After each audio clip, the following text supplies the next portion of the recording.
Right. So, in the last class, we discussed what is a language and how many types of languages we have, and what is C language, and the basic history of C language, what we have before C. Okay.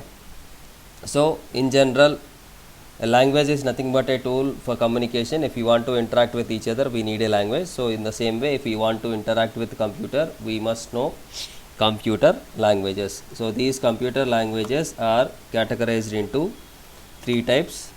They are high level languages, low level languages, and middle level languages. Now, let's take the situation where I want to develop a program, or I want to write a program by using high level languages. High level language include in general English. So, in English, if I start writing the code, then I know the language, so it is very easy to develop the code, very easy to write the code. So, that is called faster program development. That is called faster program development. So, this is also called as programming efficiency. This is called programming efficiency. So, we can achieve that programming efficiency with high level languages, but at the same time, if you want to start with a best language, it must support mission efficiency. What is the meaning of mission efficiency? Faster program execution is called mission efficiency. Faster program development is programming efficiency. Faster program execution is mission efficiency. Now, if I use high level language, your system can't understand this high level language. So, system will take time to convert this high level language to its understandable language, and then it will perform the operation. So, here we can't achieve mission efficiency, but we can achieve programming efficiency with the help of high level languages. Is that clear?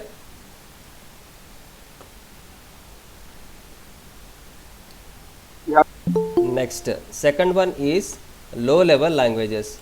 So, as I said, systems can understand only one language, that is mission level language or low level languages. So, if I write a program in low level language, then system can understand it easily. Why? Because I have written the code, I have written the program in systems language, so it won't take much time for execution.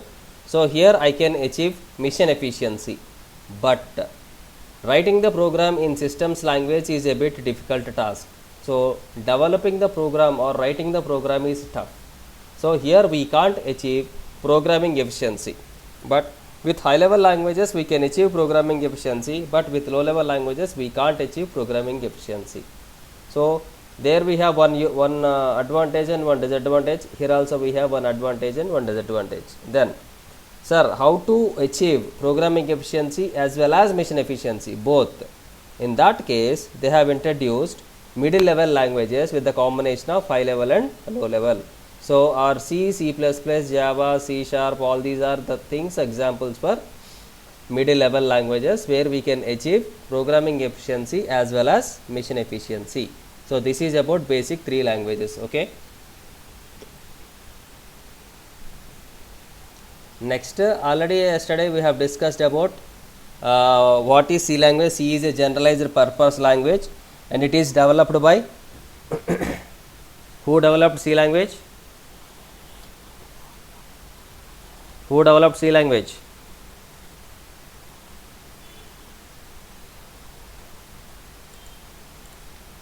Hello?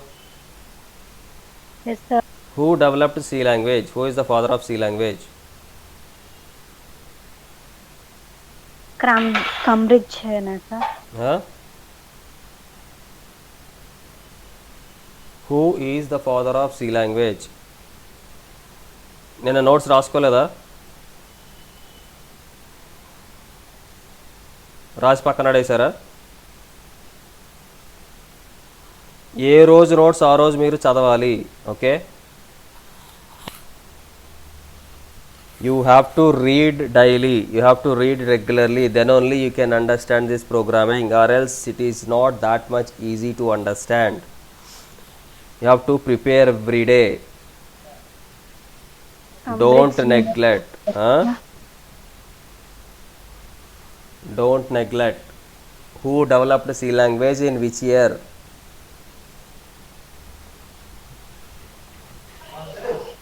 1960, 1963, 1972. 19, Uh, 1972 by Dennis Ritchie. 1972. Yes. So C language is basically derived from Algol, which was widely used in European countries. This introduction of Algol during 1960s, that's why it's called Algol 60. Then from Algol 60 we have BCPL, B, C89, C95, C99. All these are the languages which are introduced from the basic Algol programming language. So in the year 1972, the programming language was introduced, which is incorporated the concepts of Algol, BCPL and B, in addition to the concepts of data types. So all these things are the history of C language, what we have before C language. Okay. So to one more important topic, that is features of C language. So what are the features? Here you have 6 features. It is generality. C language is a general purpose language. It is used to write programs varying from simple to complex. Nowadays every task can be performed by this C language. So it is a generalized programming language. Next, second one, middle level languages. C languages possess capabilities of both high level and low level. So it can handle both the things. That's why these are all treated as middle level languages. Next, extensive library functions. There are a number of predefined functions which you want to use. We have no need to write the code for those functions. So there are some predefined things. We'll make use of those predefined functions to work with other programming. So there is a list of library functions. The predefined functions are also called as library functions. So we'll have a library. From that we can extract whatever we require. Efficiency and speed. All the C programs are very efficient and they'll execute in a very speed. Next, portability. C language is portable. It means that the program written in one mission can be executed in another mission, and is structured. A C program can be defined as a collection of functions and modules, and everything will have a structure. So you have to follow the structure. Clear? So these are the basic generalized features of C language: generality, middle level language, extensive library functions, efficiency, portability and structure programming. Okay. Clear? Now we'll start learning C language. Okay. Now if you want to learn any new language, first what you have to learn? If you want to learn any new language, for example, I'm not talking about C language, I'm just talking about if you want to learn French, what you have to learn first? Alphabet and Yeah. basic. Yes, alphabets of the language is mandatory. So here C is also a language, right? As I said, C is also a language. So if you want to learn this language, you have to know the ABCD of C language, right? Yeah, sir. Now that ABCD includes, they are called character set. So their ABCD includes capital A to Z, small a to Z, 0 to 9 digits, and all the special symbols what you have on the keyboard. Everything, these are all comes under set of characters. Okay. C character set, it is called as C character set. And if you want to learn any other language in the same way, we can learn C language. Okay. Now I'll show you one small scenario.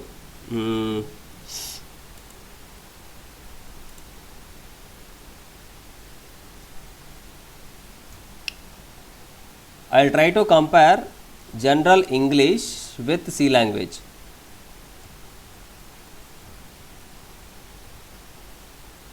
So first we'll go with English. So what you have learned in English first? First alphabets నేర్చుకున్నాం. Yes? Am I right? Yes, sir. So then after alphabets, what we have learned?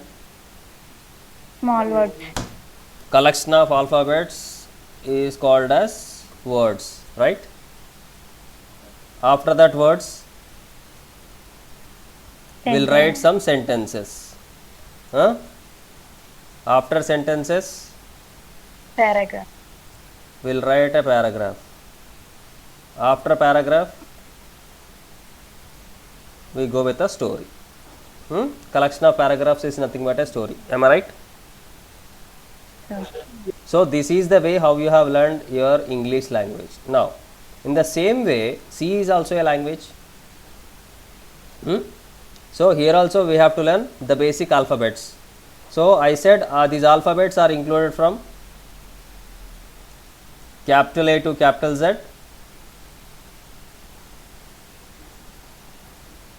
small a to small z, 0 to 9 digits, and all special symbols.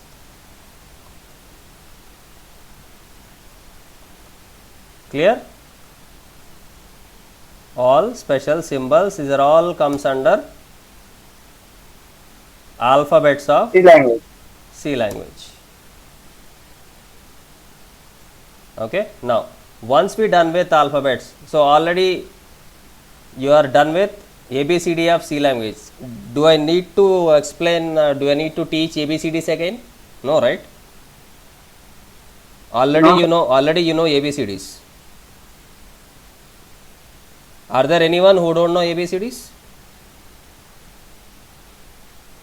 Huh? Are there anyone who don't know ABCD? Respond. No one, sir. Right. Now already we have done with alphabets of C language. Then what we have to go with next?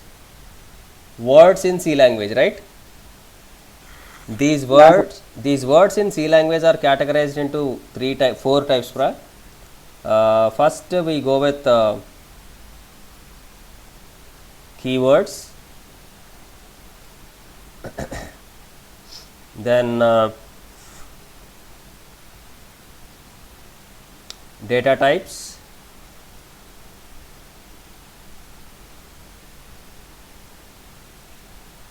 variables, and constants. Okay. Keywords, data types, variables, and constants. Now after completion of words,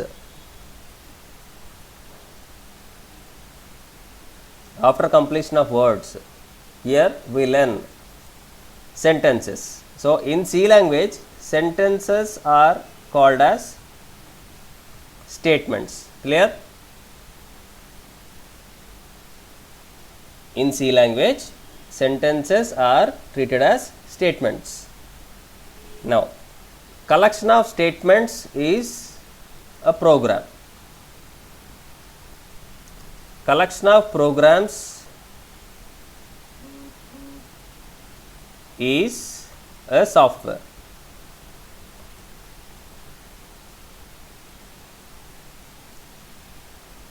Okay na? Alphabets already we are done. Next words we have to learn. They are keywords, data types, variables, and constants. In general English, collection of words is called as sentences. Let's come to programming. They are called statements. Every sentence must terminate with full stop. Every statement must terminate with semicolon. Remember, every statement must terminate with semicolon. Next, Collection of sentences in English we call it as paragraph. Collection of statements in C programming is called as a program. Next, collection of paragraphs is called as a story. Collection of programs is called as a software. So, a software is a collection of programs. A program is a collection of statements. A statement is a collection of words. A word is a collection of characters. Clear? This is the flow how you have to learn the C language. So, first already we are done with C character set. Now, we have to see what is keyword, data type, variable and constant. So, is it okay till now? Any doubts in this? Do you have any doubts in this till now? No. Yeah. No. Right, good. Next, here you just observe the meaning. Keyword in the sense important word. Okay. Yeah. In general, these words are having some special meaning. For this word already some program is already written, some programming was already reserved. That's why we call them as reserved words. Keywords are also called as reserved words. Why? Because those meanings are already reserved. We can't change the meaning of those words which are already reserved. Okay, that's why they are called reserved words. Sir, what are these keywords here? For example, if you want to represent a number, we call them as integers, right? Integers are in the sense numbers only, no? Yeah. Yeah. Now, in the programming, if I want to represent any number, instead of writing it as integer, the full word, I will make it short as int. Okay. Whenever I write int in my program, my system can understand, okay, int is equal to integer. Why? Because it is a reserved word. So, the meaning, int meaning is integer, which is already reserved. So, I have to act as per integer. It is just like a nickname. Integer is the actual name, int is a nickname. Simple words. Okay. So, what are keywords? Keywords are also called as important words, and those words meanings are already reserved. That's why they are also called as reserved words of C language. In C language, we have total 32 keywords whose meanings are already specified in the computer, and we can't change the meaning of these words. Clear? Any doubt? Any doubt till now?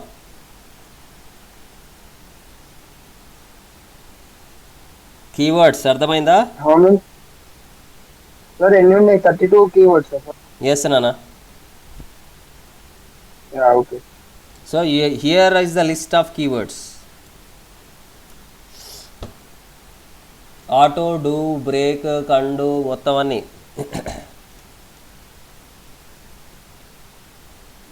Yeah, sorry. Okay. So, that is about keyword. Clear?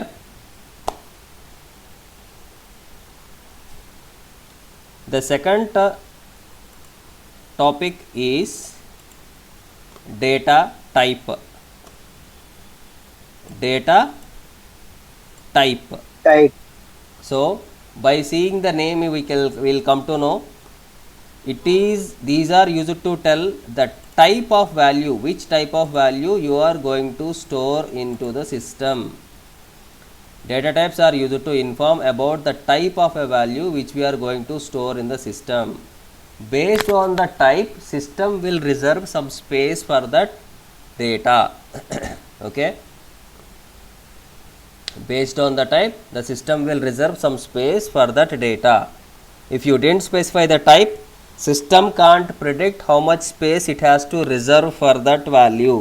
Okay, na? So, if you want to store any value into the system, you have to inform which type of value you are going to store into the system. You have to inform. Okay, what will happen if you inform based on the type, it will reserve some space for that value. Without intimation, it can't preserve the space, right? You have to tell the system that I am going to store an integer value, so system will reserve some space for that integer. If you say I am going to store a fraction value, so based on that type, it will reserve some space for that fraction value. If you want to store a name, based on that, it will reserve some space for that name. So without specifying directly, you can't store anything into the system through the programming. Okay, is that clear? Okay, I'll give you a simple example, Nana. In the morning, your father said, by evening, I am going to bring a TV. Please arrange some space. He said to you like this: I am going to bring a TV to home, so please arrange some space for that. Your father went to office and you started arranging the space, and you thought like, obviously he is going to bring a portable TV, he is nowhere to bring a plasma, obviously he will bring a portable TV, so you arranged some space for portable TV. Okay, okay na? So you reserved some space for portable TV. While coming home, your father saw an advertisement at Bajaj Electronics saying like, pay 1 rupee, get plasma. So what he did, simply he entered into Bajaj Electronics and he paid 1 rupee and he bought plasma to home. So what is the first question you asked to your father? What is the price of No. class? No. Why didn't you inform me prior that you are going to bring a plasma so that I can prepare that space? I thought you will bring only portable TV, so I prepared only space for portable. He didn't inform you the type of a TV, right? Yeah. So that is the first question you have to ask. Why you didn't inform? If he informed the type, based on the type you will reserve the space, right? Yes. Based on the type you will reserve. If you didn't specify this type, we can't reserve anything. We can't predict. So in the same way, if you want to store any value into the system, you have to inform which type of value you are going to store. Based on that, system will reserve some space for that value. Is it okay now? Importance of data types. Whatever the data you are going to store into the system, you have to tell which type of data you are going to store. That you have to inform to the compiler which type of data you are going to store. Based on that type, system will reserve some space. If it is integer, it will reserve 2 bytes. If it is fraction value, it will reserve 4 bytes. If it is a character, it will reserve 1 byte. If it is a collection of characters, that is string, it depends on the number of characters, it will reserve the space. So like this, based on the type, it will reserve the space. That is data type. So in every programming language, data types are very important to reserve some space. Clear? Any doubt?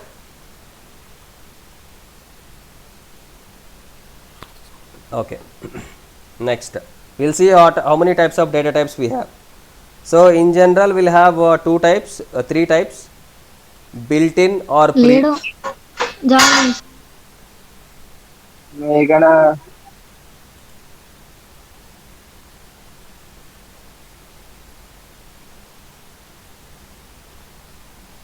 Repeat.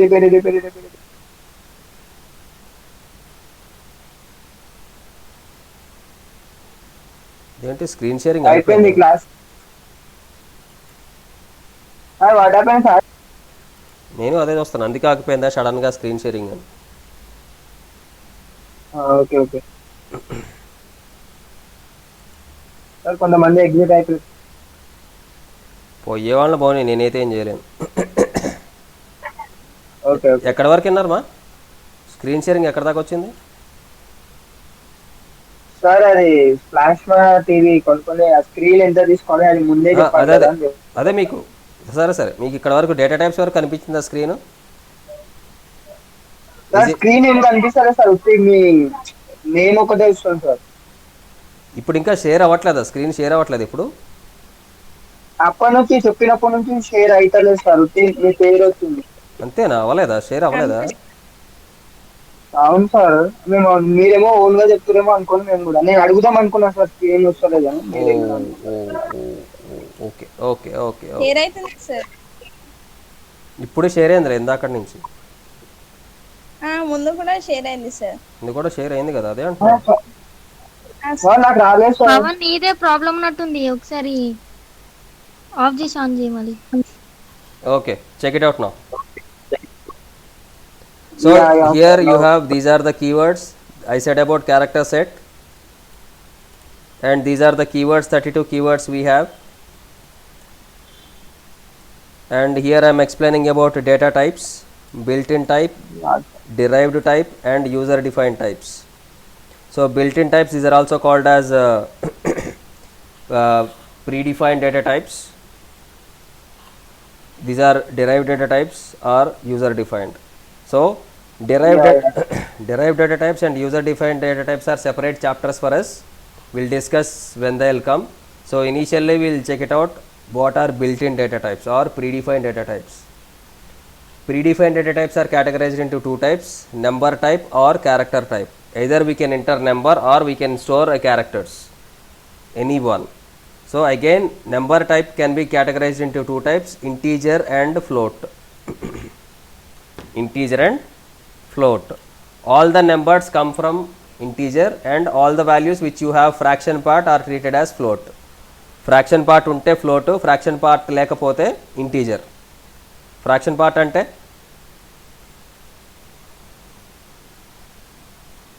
$32 అనేది integer, 32.56 అనేది fraction. Okay, a number Yeah, sir. a number which doesn't have fraction, that is integer, a number which have fraction, that is float. See, this type of data only having whole numbers. This type of data declaration is taking care of the keyword int. So ఇక్కడ 12 అనేది value ఉందా? 12 అనేది ఇంటీజరా, క్యారెక్టరా, ఫ్లోటా? What is 12? Which type of value? Float, sir. 12 is integer. Okay, 12 Yeah. 12 is integer. Now 12.34 float, fraction value. Difference అర్థమైందా రెండిటికి, ఇంటీజర్కి ఫ్లోట్కి? Yeah. ఇక్కడ పక్కన ఫ్రాక్షన్ పార్ట్ ఉంటే అది ఫ్లోట్ అవుతుంది, ఫ్రాక్షన్ పార్ట్ ఏం లేదు, ఓన్లీ న్యూమరికల్ పార్ట్ ఏ ఉంటే కనుక అది ఇంటీజర్ అవుతుంది. Okay, Integer. Yeah, okay. Integer, float. So integer will occupy 2 bytes. In the last semester I explained you how to measure the memory, bits, bytes, 1024 bits, and I explained the last semester memory measurement. So every integer will occupy 2 bytes, every float will occupy 4 bytes. These are about integer type and float type. Next, let's come to this character type. Here you have either a single character or multiple characters. Multiple characters is called as a string and a single character. A single character can be any single alphabet or single digit or single symbol which is enclosed in single quotes is treated as a character. Tell me, what is character?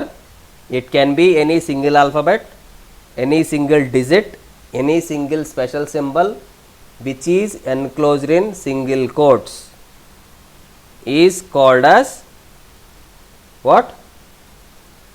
Is called as character.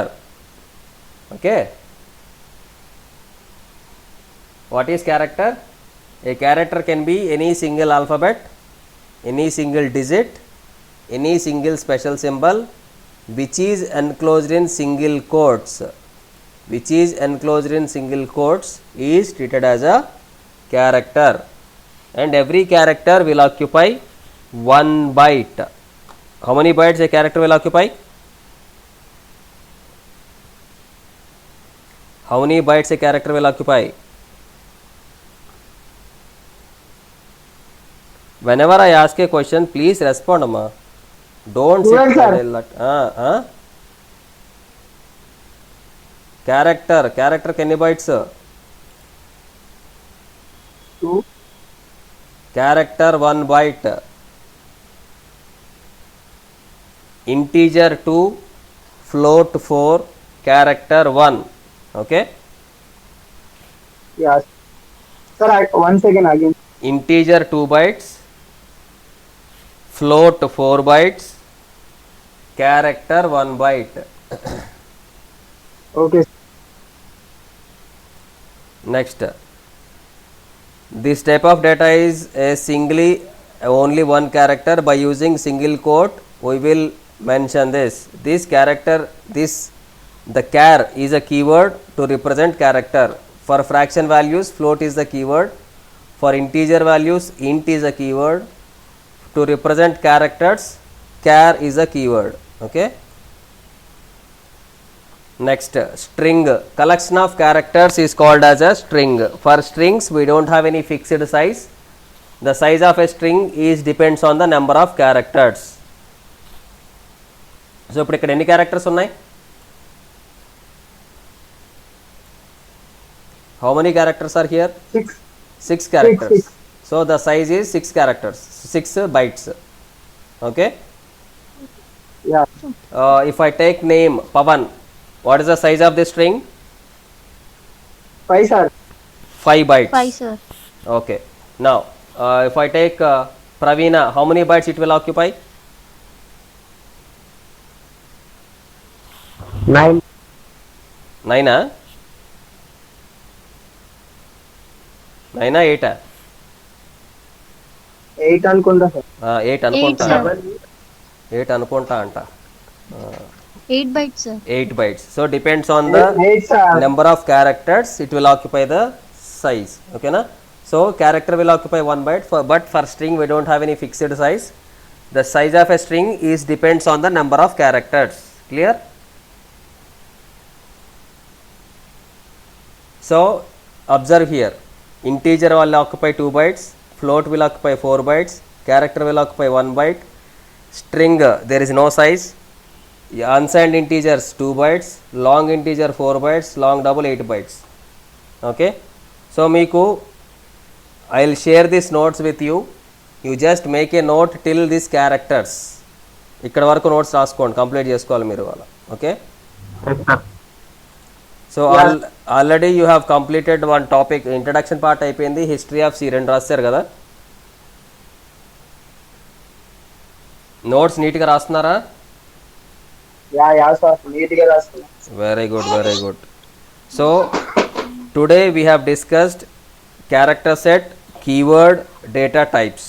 3 topics which we have discussed today. So if you want to learn any new language, we have to learn ABCD of the language. So ABCD of C language is called as character set. It includes capital A to Z, small a to Z, 0 to 9 digits, and all special symbols whatever we have on the keyboard. Second, keyword. Keywords are also called as reserved words whose meanings are already reserved by the compiler, and we can't change the meaning of these words. That's why they are called reserved words. And in C language you have total 32 keywords. So the keywords are listed below. So those are the list of keywords what you have. Okay. Next, data type. So it will tell you the type of data which you are going to store in the system or through the programming. So based on the type only system can reserve the space. If you didn't specify the type, system can't predict how much space it has to store. So every time whenever we are going to store any value, you have to specify the type of a value. Okay.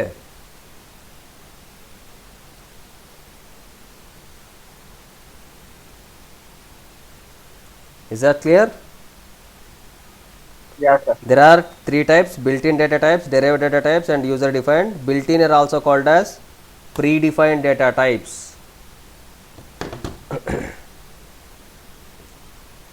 So there are two types: numeric type, character type. Again, numeric type are categorized into two: integer and float. All numerical values, integer values will comes under integer. So int is a keyword which are used to represent integers. This is an example. So the number which is having decimal part is called as float values. So float is a keyword which are used to represent floating values. Character, there are two types: single character and multiple characters. Single characters are enclosed in single quotes, strings are enclosed in double quotes. Character will occupy 1 byte, but for strings we don't have any fixed size. The size of a string is depends on the size of characters or number of characters we have in a string. Clear?